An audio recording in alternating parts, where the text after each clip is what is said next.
Aksi unjuk rasa memprotes dugaan kecurangan dalam proses tahapan pemilu 2024 yang digelar ratusan mahasiswa di depan gedung Komisi Pemilihan Umum RI, Jalan Imam Bonjol Menteng, Jakarta Pusat sore tadi diwarnai aksi saling dorong. Sejumlah mahasiswa yang berada di barisan terdepan berusaha menerobos barikade polisi untuk bisa merangsek masuk ke dalam gedung KPU. Para mahasiswa tak mampu menjebol pertahanan petugas dan hanya berorasi sambil membakar ban bekas. Dalam aksinya, massa yang menamakan diri Liga Mahasiswa Nasional Demokratik menuding KPU telah melakukan berbagai kecurangan dalam proses pelaksanaan tahapan pemilu 2024. Aksi kami hari ini karena melihat sudah begitu banyak tuduhan-tuduhan terhadap KPU, kejanggalan-kejanggalan yang dilakukan oleh KPU, kecurangan-kecurangan yang dilakukan oleh KPU. Bahkan koalisi masyarakat sipil yang menginginkan pemilu bersih telah melakukan dengan pihak DPR kemarin untuk mendiskusikan terkait dengan indikasi kecurangan yang dilakukan oleh KPU. Meski tidak ada satupun perwakilan KPU yang keluar untuk menemui para mahasiswa, namun mahasiswa mengancam akan kembali menggelar aksi unjuk rasa dengan jumlah massa yang jauh lebih besar lagi hingga tuntutan mereka dipenuhi. Seperti diketahui berdasarkan hasil rekapitulasi verifikasi di tingkat kota, kabupaten, dan provinsi, KPU RI telah menetapkan 17 partai politik sebagai peserta pemilu 2024.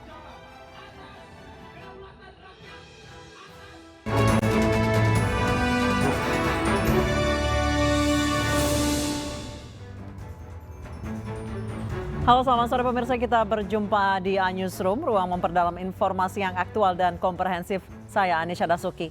Pemirsa, kebakaran hebat terjadi di Universitas Satya Wiyata Mandala atau USWIM di Kabupaten Nabire, Papua. Diduga api bersumber dari ruangan fotokopi kampus.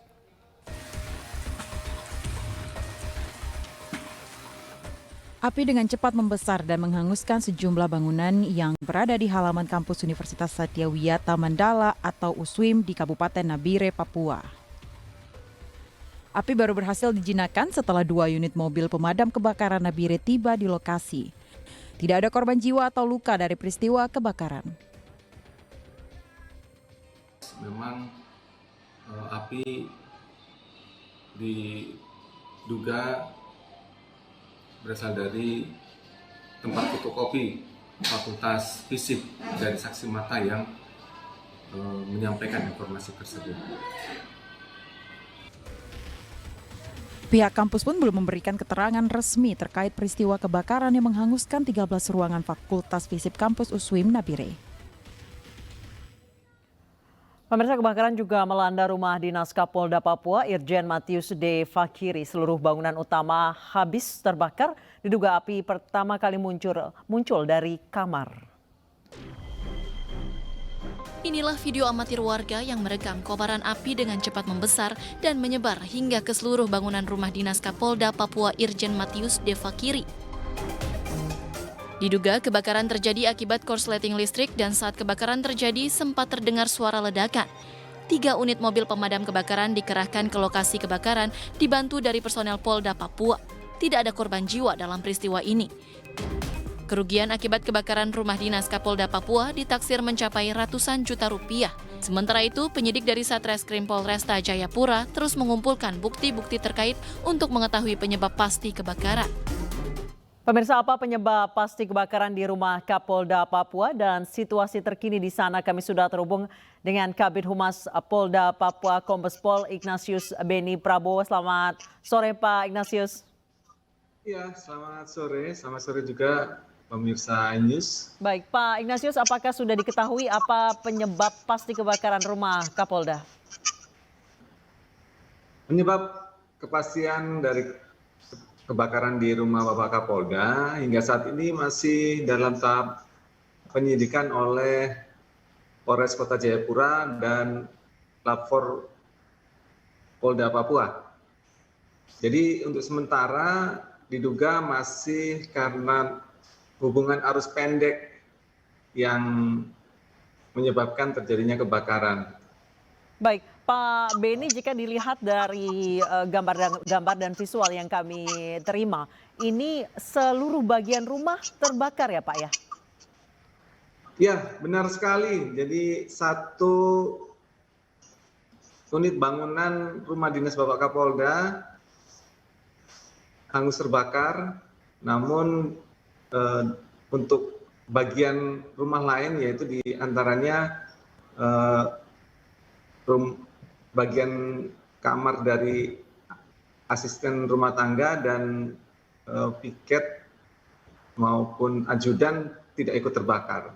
Pak Beni, ini adalah rumah dinas atau rumah pribadi Pak? Rumah dinas Bapak Kapolda.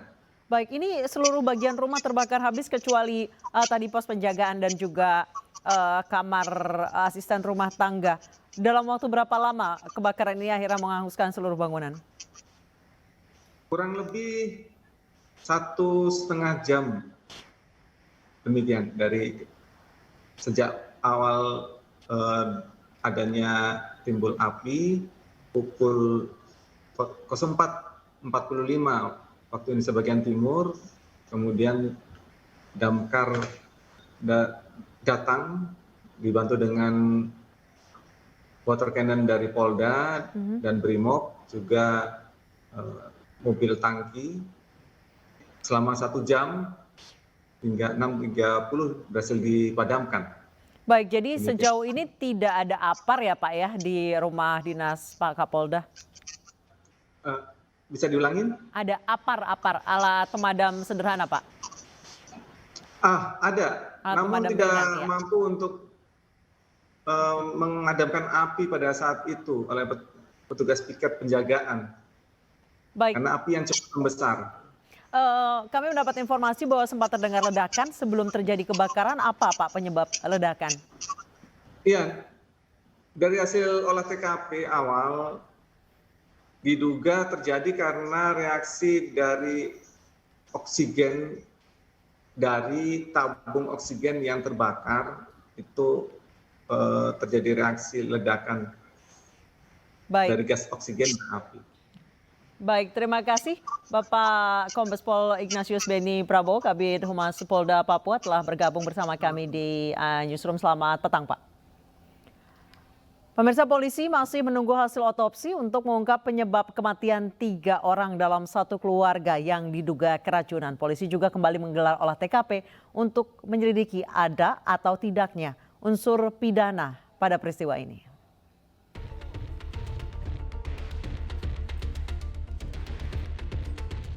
Tim Puslap 4 Mabes Polri menggelar olah tempat kejadian perkara untuk mengusut kasus dugaan satu keluarga keracunan di Bekasi, Jawa Barat.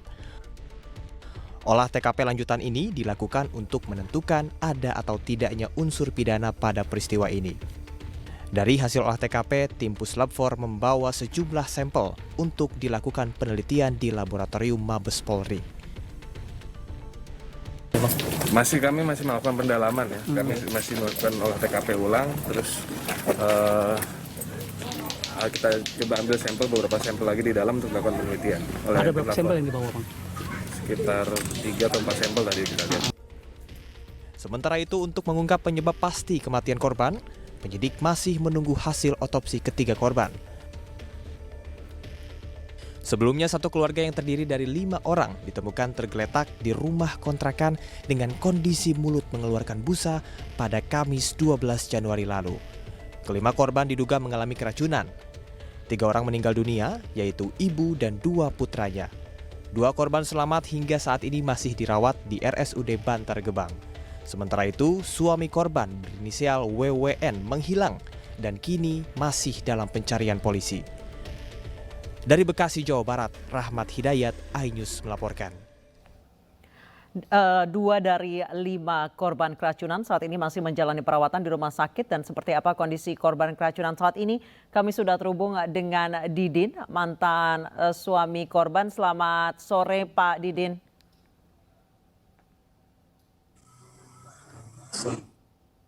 Selamat petang Pak Didin. Selamat siang. Baik Pak Didin, Anda mengetahui seperti apa saat ini kondisi putri Anda dan mantan adik ipar Anda? Ini yang mana? Itu yang itu.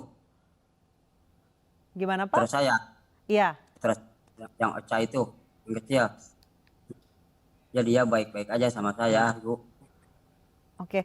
Kondisinya saat ini bagaimana Pak? Di sini sekarang udah bagusan. Baik. Pak Didin, Anda kapan terakhir kali kontak dengan para korban Pak? Udah lama. Juga saya gak taunya itu sama baterinya gak kontakan. Kalau sama anak saya kontak.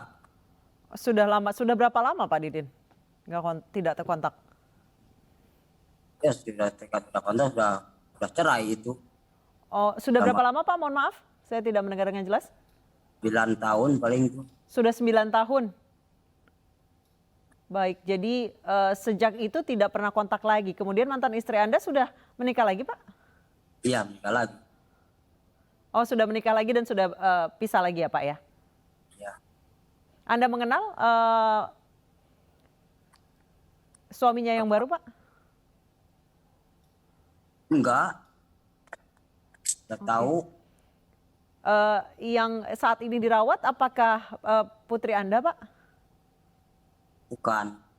Oh, dari yang suaminya yang kemarin Pak ya? Pak Didin, Anda mendengar informasi mengenai mantan istri Anda dan juga mantan keluarga mantan istri Anda ini dari mana Pak? Di kepolisian Polres itu, Bekasi. Baik, apa saja Pak yang ditanyakan oleh polisi ketika Anda diperiksa? Dia waktu ditanyakan saya bingung, saya nggak tahu semua, tahu saya ingin ambil anak saya yang sudah pada meninggal itu. Baik. Terima kasih Pak Didin telah berbagi informasi bersama kami di Newsroom. Selamat petang Pak. Pemirsa, hujan deras Selasa pagi di Cilegon, Marak, Banten membuat sejumlah wilayah banjir. Aktivitas warga terhambat karena tinggi banjir lebih dari setengah meter.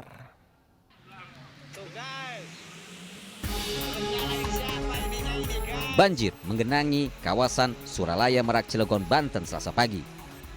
Area parkir proyek PLTU Suralaya 9 dan 10 juga kebanjiran. Sejumlah kendaraan karyawan mogok karena nekat menerjang banjir. Warga mengaku baru kali ini banjir bisa cukup tinggi.